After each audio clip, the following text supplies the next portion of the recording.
இறையேசுவில் பிரியமான சகோதர சகோதரிகளே, நமது ஆண்டவர் இயேசு கிறிஸ்துவுடைய திருப்பெயரால் உங்களுக்கும் உங்கள் குடும்பத்தில் இருக்கிற அனைவருக்கும் அன்பும் சமாதானமும் மகிழ்ச்சியும் உண்டாவதாக.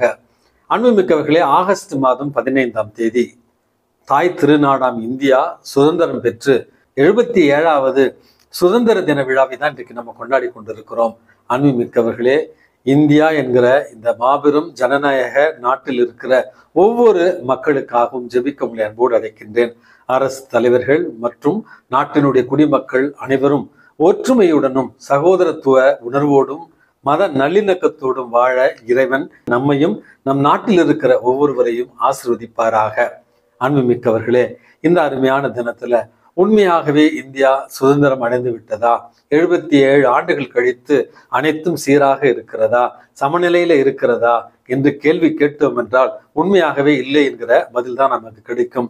இன்னும் நாட்டுல ஒற்றுமை இல்லாத ஒரு சூழல், மதவெறி பிடித்து அலைகிற ஒரு கூட்டம், ஊழல் நிறைந்த ஒரு அரசு மற்றும் மக்களுக்குள்ளே வேறுபாடுகள் நிறைந்த ஒரு சூழல். இந்த அருமையான தினத்துல இறைவனிடத்துல நாம் ஒருவருக்காக ஜெபித்து இந்த நாட்டில் இருக்கிற நாம் ஒவ்வொருவருமே சகோதரத்துவ உணர்வோடு வேறுபாடுகளற்ற சமூக நீதி நிறைந்த ஒரு புதிய இந்தியாவை கட்டி எழுப்ப ஒருவருக்காக ஜெபிப்போம். அன்புமிக்கவர்களே, ஆகஸ்ட் 15 தாயாம் திரு அவை புனித கன்னிமரியாளுடைய விண்ணேற்பு பெருவிழாவை தான் கொண்டாடி கொண்டிருக்கிறது.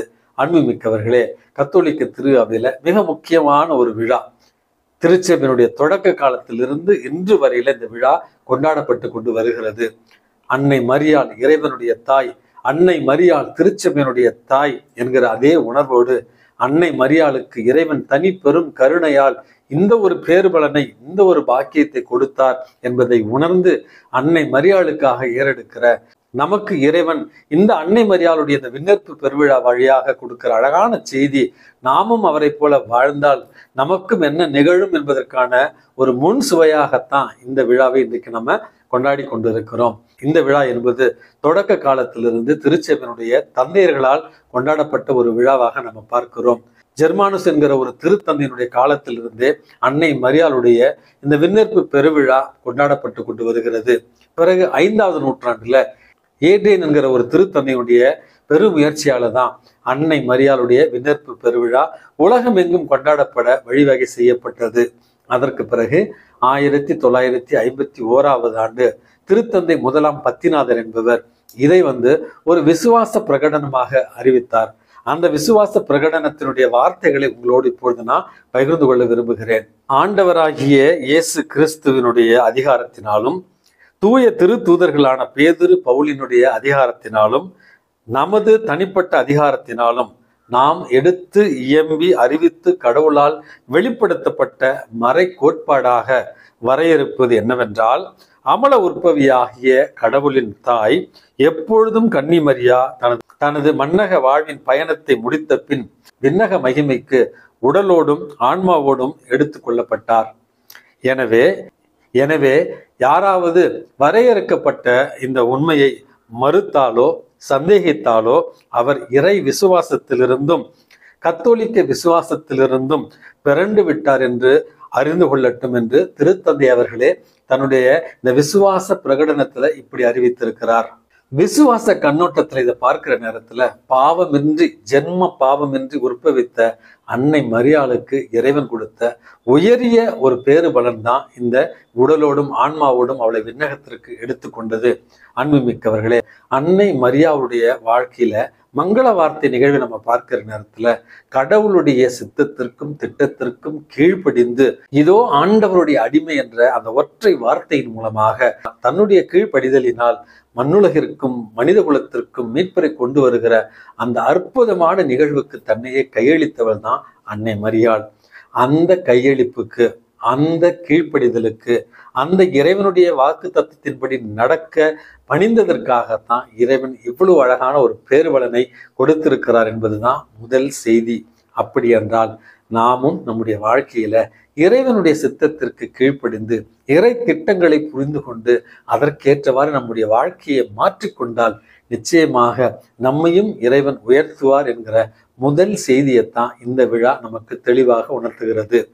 2வது செய்தி என்பது அன்னை மரியாள் யூதேயா மலைப்பகுதியில் உள்ள ஒரு நாட்டிற்கு எலிசபெத் அம்மாளை சந்திக்க விரைந்து சென்றார்.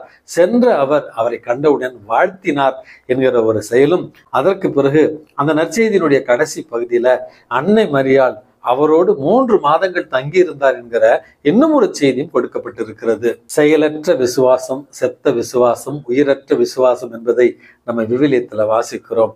அன்னை மரியாளுடைய அந்த விசுவாசம், அன்னை மரியாளுடைய சீடத்துவம், அன்னை மரியாள் இயேசுவை அன்பு செய்ததற்கான வெளிப்பாடு அவருடைய பிறரன்பு செயல்களில் வெளிப்பட்டது என்பதைத்தான் இன்றைக்கு நம்ம புரிந்து கொள்ள வேண்டும். மலைநாடான அந்த பகுதிக்கு விரைந்து சென்ற அவள் வரவேற்பை எதிர்பார்க்கவில்லை. மாறாக எலிசபெத் அம்மாளை சந்தித்து அவரை வாழ்த்தினார். அவரோடு இருந்து 3 மாதங்கள் அவருக்கு பணிவிடை செய்தார் என்கிற செய்தி என்பது, நம்முடைய விசுவாச வாழ்வு என்பது நற்செயல்களால் நிரப்பப்பட வேண்டும்.